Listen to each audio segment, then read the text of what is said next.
दोस्तों नमस्कार, प्रणाम, अभिवादन स्वीकार करें। शुरू करते हैं आज की बड़ी खबरें। इस वर्ष इन 10 फसलों का होगा फसल बीमा। आप सभी जान लें कि कौन कौन सी फसलों का बीमा होगा। वहीं प्रदेश के इन 20 जिलों में लाखों घर बिना बिजली के हैं।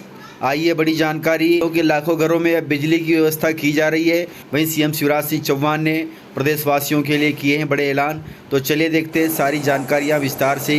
यदि आपको जानकारियां पसंद आए तो वीडियो को लाइक ज़रूर करिएगा और इसी प्रकार की जानकारियों के लिए आप चैनल को सब्सक्राइब कर लें और खबरें पूरी पाने के लिए वीडियो अंत तक ज़रूर देखिएगा।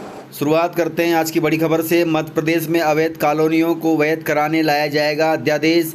सीएम शिवराज सिंह चौहान अध्यादेश लाने वाले हैं। रहवासियों को मिलेगी सुविधा। अवैध कॉलोनियों में रहने वालों के लिए खुशखबरी है।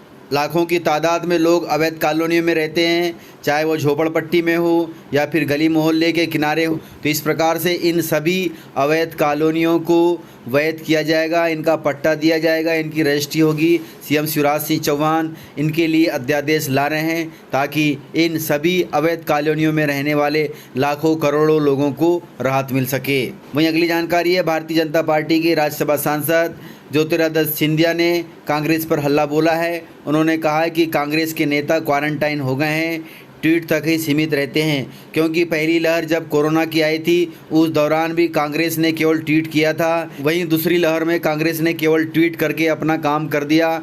न तो वे हॉस्पिटलों में पहुंचे, न किसी गरीब के घर पहुंचे और न ही कोविड मृत व्यक्तियों की सुध ली। तो इस प्रकार से ज्योतिरादित्य सिंधिया ने कांग्रेस को ट्वीट करके कहा है कि कांग्रेस केवल ट्वीट करती है, बाकी कोई काम नहीं करती। वहीं आज ज्योतिरादित्य सिंधिया पशुपतिनाथ मंदिर पहुंचे हैं। वहां पर भी कांग्रेसियों की धरपकड़ जारी थी। कांग्रेसियों की धरपकड़ के दौरान कांग्रेसियों ने नारेबाजी की, काले झंडे दिखाए।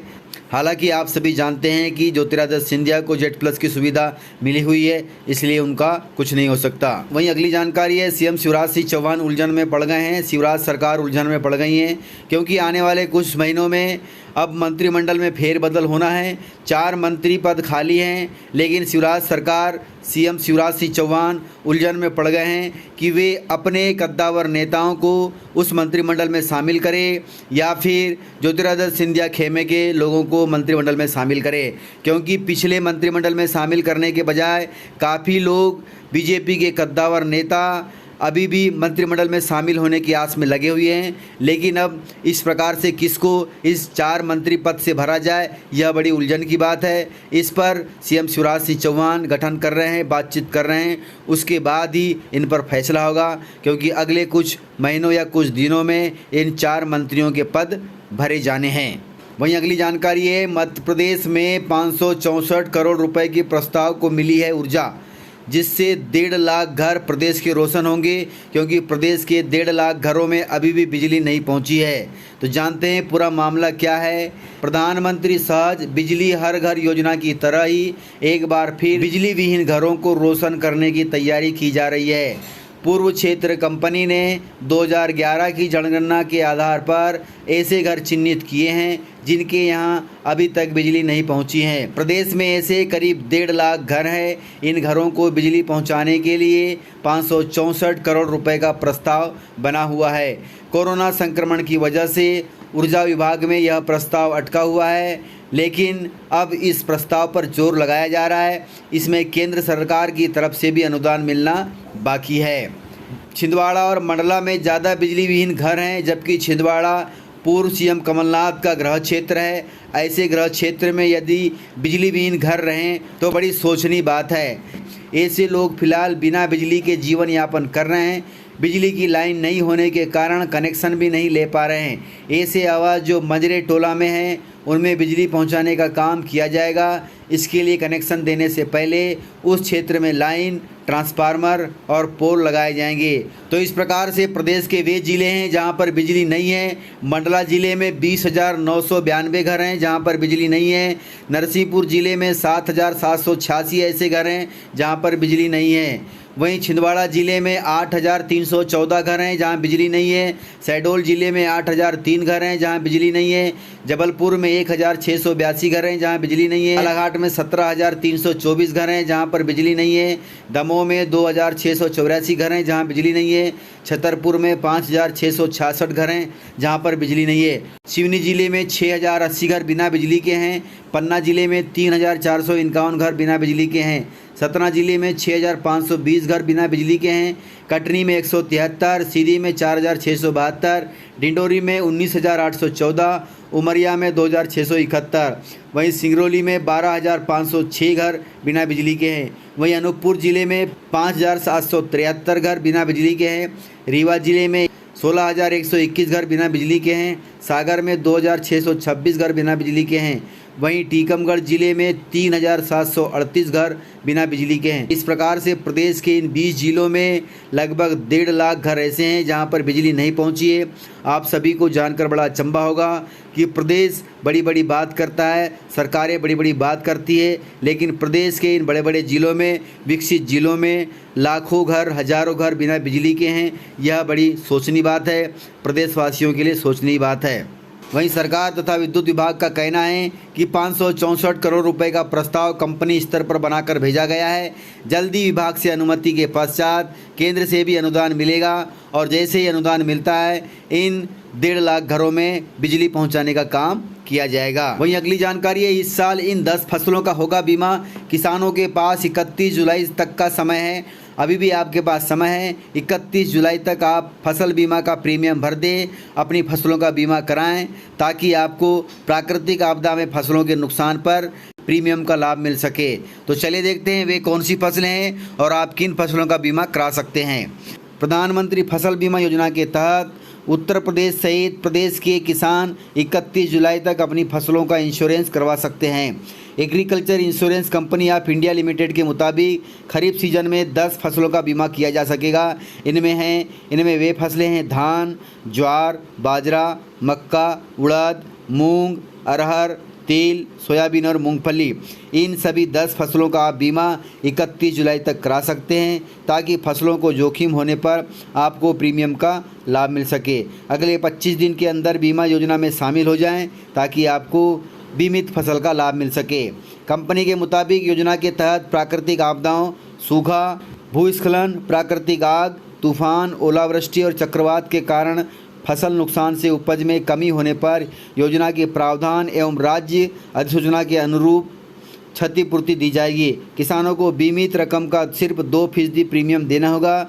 2% प्रीमियम देने के बाद यदि आपकी फसल खराब होती है तो आपको इस प्रीमियम का लाभ मिलेगा। वहीं बीमा कराने के लिए आप अपने किसी भी निकटतम ब्रांच में जा सकते हैं जहां पर आपका अकाउंट है। आप सोसाइटी में जा सकते हैं, बैंकों में जा सकते हैं, सहकारी समिति में भी यह सुविधा है। ग्राहक सेवा केंद्र या फिर कॉमन सर्विस सेंटर में भी यह सुविधा दी गई है। क्रॉप इंश्योरेंस ऐप से भी आप इसका लाभ ले सकते हैं। LIC के अधिकृत प्रतिनिधि या कार्यालय में भी बीमा कराने की सुविधा दी गई है। तो आप इन सभी जगह जाकर के अपनी फसलों का बीमा करा सकते हैं। हालांकि ज़्यादा सर्व सुविधा युक्त ऑफिस आपकी सोसाइटी होती है, वहां जाकर के आप इन फसलों का बीमा कराएं और बीमित फसल का लाभ लें। वहीं अगली जानकारी है, CM शिवराज सिंह चौहान ने प्रदेशवासियों के लिए किए हैं बड़े ऐलान। तो चलिए सुनते हैं CM शिवराज सिंह चौहान को लाइव। क्राइसिस मैनेजमेंट कमेटी जिला स्तरीय, ब्लॉक स्तरीय, वार्ड स्तरीय और ग्राम स्तरीय समिति के सभी आदरणीय सदस्यगण, एक साल में 2 बार कोविड के महासंकट ने प्रदेश की अर्थव्यवस्था को गंभीर नुकसान पहुंचाया है। सरकार के खजाने पर भी गंभीर असर पड़ा है और लोगों की आय पर भी गंभीर असर पड़ा है। रोज मेहनत करने वाले, कई बार रोजगार के लिए संकट के दौर में पहुंच गए थे। छोटे छोटे व्यवसायी गंभीर संकट का सामना कर रहे हैं। व्यापार चौपट हो गया था। हालांकि उद्योग और निर्माण की गतिविधियां हमने चलाने की कोशिश की, लेकिन विपरीत असर उस पर भी पड़ा। मैं अर्थव्यवस्था के पुनर्निर्माण में अभी लगा हूं, लेकिन संकट तो संकट है। आज मेरे सामने सबसे बड़ी चुनौती है, सबसे बड़ी चुनौती कि रोजगार के अवसरों को कैसे बढ़ाया जाए। हम अर्थव्यवस्था को पुनः खड़ा करने में कोई कसर नहीं छोड़ेंगे, क्योंकि अर्थ से ही बाकी चीजें संभव है। आर्थिक संकट होते हुए भी हमारी कोशिश ये रहेगी कि हम निर्माण के कामों के लिए धन की व्यवस्था करें, क्योंकि काम अगर चलते हैं तो रोजगार के अवसरों की वृद्धि होती है, रोजी और रोटी भी लोगों की चलती है।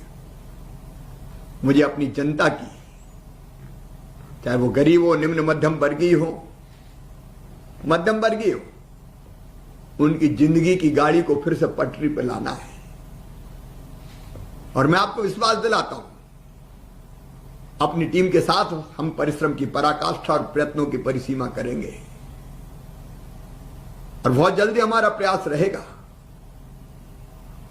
कि हम अर्थव्यवस्था को पटरी पर लेकर आ पाए, गरीबों के खाते में पैसा डले, किसानों को कोई दिक्कत ना होने दें। सारे प्रयास किए, मैं दोहराना नहीं चाहता। जो अलग अलग कमजोर वर्ग के भाई और बहन थे, उनके खाते में भी पैसा डालने का क्रम हमने जारी रखा। कठिनाई और कष्ट बहुत थे, लेकिन उसमें से भी हमने रास्ता निकालने की लगातार कोशिश की है, और आज भी कोई कोशिश हम नहीं छोड़ेंगे। मैंने सभी विभागों को निर्देश दिए और मैं लगातार प्रयत्न कर रहा हूं कि कैसे रोजगार के अवसर बढ़े। हमारी कोशिश होगी हर महीने लगभग 1 लाख रोजगार के अवसर, जो हर एक क्षेत्र में होंगे, हर एक सेक्टर में होंगे, चाहे वो सेल्फ हेल्प ग्रुप के माध्यम से हो, स्ट्रीट वेंडर योजना के माध्यम से हो, ऋण दिला के हम कामकाज खड़े कर पाए, चाहे निर्माण के कामों में रोजगार के अवसरों का सृजन करके हो। अलग अलग जितने माध्यम हो सकते हैं, हम तेजी से निवेश आकर्षित कर रहे हैं। लगातार मेरी कोशिश है कि छोटा बड़ा इन्वेस्टमेंट मध्य प्रदेश की धरती पर आए, छोटी छोटी लघु और कुटीर उद्योग भी लगे, एमएसएमईज भी ठीक काम करके छोटी छोटी इकाइयां लगाए, टेक्सटाइल, रेडीमेड गारमेंट्स जैसे सेक्टर भी आए। आज भी मैंने उद्योगपतियों से चर्चा की है, ताकि हम अपने लोगों को रोजगार दे सकें। कष्ट है, लेकिन कसर नहीं छोड़ेंगे। हमारे कर्मचारी मित्रों की भी कुछ समस्याएं मैं उनको समझता हूं, लेकिन आज परिस्थिति थोड़ी विकट है। अनुकूल होने पर हम समाज के हर एक वर्ग के बारे में कर्मचारी सहित विचार करके फैसला लेंगे। एक तकलीफ है बच्चों की स्कूल की। अभी तीसरी लहर की संभावनाओं के कारण, जो अभी आपके सामने व्यक्त की गई है, हम स्कूल खोलने का फैसला नहीं कर पा रहे हैं, क्योंकि बच्चों की जिंदगी खतरे में नहीं डाल सकते। लेकिन स्कूलों में भी शिक्षकों की सैलरी का सवाल, विशेषकर प्राइवेट सेक्टर में, और दूसरे पालकों की दिक्कत का भी सवाल है। अब मुझे जगह जगह पालक कहते हैं कि पढ़ाई हो नहीं रही, लेकिन फीस बढ़ा दी गई है। हमने पिछले साल तय किया था, वो फैसला कलेक्टर जरा कड़ाई के साथ इंप्लीमेंट करवाए। ट्यूशन फीस के अलावा और कोई वसूली बच्चों से, पालकों से नहीं होगी, और ट्यूशन फीस भी पिछले साल से इस साल बढ़ाई नहीं जा सकेगी किसी भी कीमत पर। ये मेरे साफ और स्पष्ट निर्देश है। तीसरे लहर की संभावनाएं जैसे ही हम समाप्त करेंगे, हम स्कूल खोलने की दिशा में आगे बढ़ेंगे। लेकिन आज सबसे बड़ी जो हमारी चिंता है कि हम तीसरी लहर को ना आने दें। अभी आपके सामने एक प्रेजेंटेशन हुआ, अच्छा, मैं वैसे भी देख रहा हूं, आज इन्होंने बताया कि भोपाल में कम भीड़ निकल रही, लेकिन वल्लभ भवन के बाहर जो बाजार लगता है उसमें 600 से ज्यादा लोग थे और 70% के चेहरे पर मास्क नहीं है। जगह जगह भीड़ निकल पड़ी है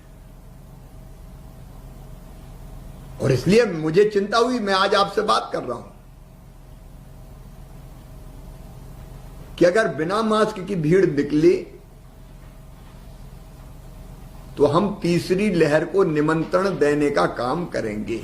तो इस प्रकार से जानकारियाँ थी। यदि आपको जानकारियाँ पसंद आई हो तो वीडियो को लाइक ज़रूर करिएगा और यदि आपने वीडियो पूरा देखा है तो उसके लिए बहुत बहुत धन्यवाद। वीडियो को ज़्यादा से ज़्यादा अपने दोस्तों में शेयर करें ताकि वे भी जानकारियों से अपडेट रहें और जानकारियों का लाभ ले सकें।